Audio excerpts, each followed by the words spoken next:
Това е басирано на истинска случка. Хора, прибрах се от Kaufland и открих и взех пак от тези каталози. Да го разгледаме. Тук какво пише? Изчакайте, пазете се. Абе, пъхаме кон във всичко. Окей. Чакай, там имаше... Стоп! Там имаше нещо. Другото. Чакай. Kaufland. Тук съм на конско място. Добре, следващото. Тук е задраскано и е написано, абе, пъхаме кон в всичко. Абе, лъжи, само кон има вътре. Виждате, това е задраскано, тук пише 73,25 за луканка.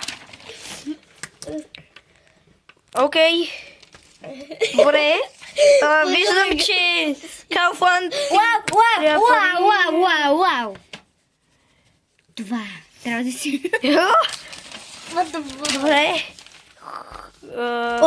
Доста скъпо.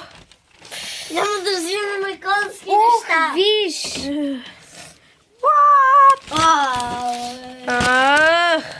Тук какво пише?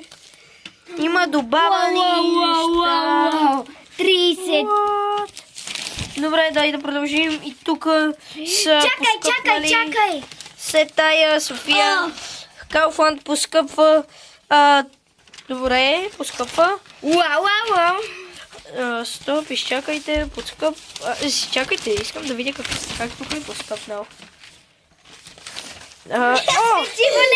Тук нещо пише, май. Тук пише, секунда, ти ме ришеш на туалетна.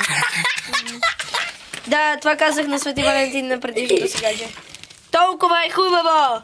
Абе, не ми се прави на ударена циганко. Не знам кой прави новите каталоги. Кома гледай са. What? Мъжки бикини.